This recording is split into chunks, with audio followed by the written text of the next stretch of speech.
Hey guys, my name is Sam. I'm going to do a review on one of the new fountain pens I purchased. Well, actually I purchased this quite a few weeks ago, and I've been on a buying spree when it comes to buying cheap but good looking Chinese fountain pens.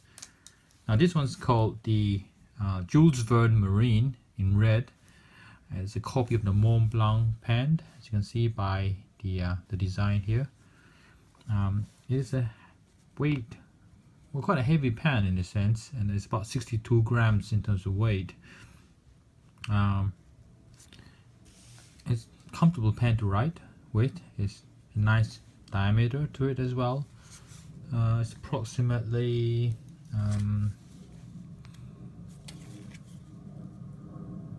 about 14 centimeters in length. The one thing I don't like about this pen is the amount of turns I have to do in order to remove the cap in this case.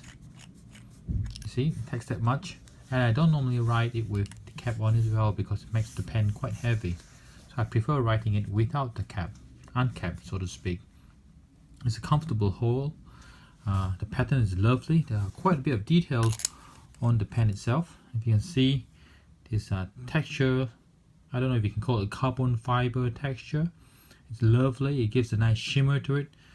The pen itself is smooth. It's got little details on it, on the pen cap. There's a serial number as well. I don't know what this means, but if 18,500, if it means there's about 18,500 copies of this lying around the place, then hey, it doesn't matter. This is copy number 14,873. It's a lovely pen. What else can I say about it? There's loads of details. Well, the pen clip itself is quite tight. I don't really use much with the pen clip, but this one is really stiff. It's almost like there's no give at all, but I don't miss it as much. For some of you who might like your pen tips, your clips, I find these guys a bit stiff, alright. How does it write? Well, first of all, I did not like the original nib. The original nib was somewhat dry, kind of dull and boring. So what I did was I changed the nib on the pen onto one of the semi-flexible nib from Fountain Pen Revolution. This is the nib size 5.5, and it writes nicely. It has a bit of feedback. This is about the right amount of softness. It's not very flexible, but I don't always like it to be too flexible. But it's not as quite as fine as I would like it to be. What else is there? It's a nice pen. The price is approximately $7. It's about $3 for shipping. So give or take, it's approximately 8 to 10 euros. So not a bad pen. The nib itself is about $5. So all in all, this pen comes to about $15. It's a really nice looking pen for $15. So how does it write? Well, what I have here is Tomo River paper, and the ink is Lamy Black. I much prefer it to, say, Nuller's Black, which I found recently to be a little bit on the dry side. It did not write as smoothly on some of the Chinese fountain pen which I've acquired. It seems to have preferred something with a bit more flow, such as the Lamy, and the Lamy is just the right amount of consistency and darkness, which I prefer.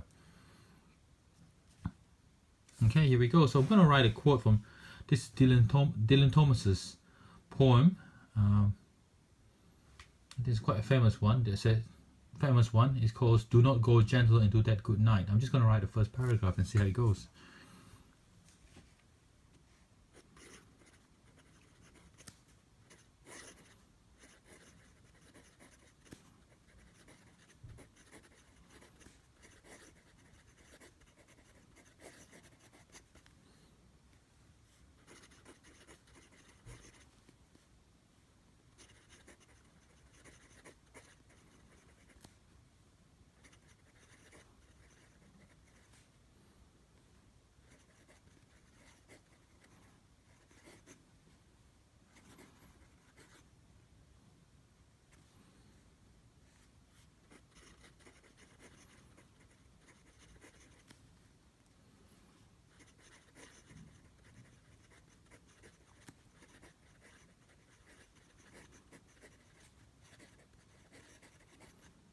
There you go. So I guess it has some line variation. It's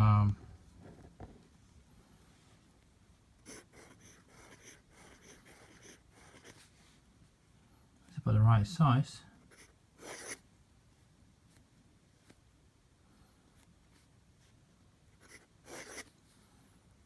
It's not bad, and it's quite a white nib as well. So if you write with this pen, you're gonna have to give it a bit of time to dry. If you are not patient enough, you might need to use some blotting paper. So overall, this is the Mont Blanc, I won't say imitation, Jules Verne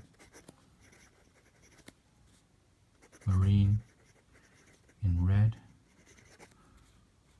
written on Tomo River paper with Lamy black. I hope you enjoyed this. That's it.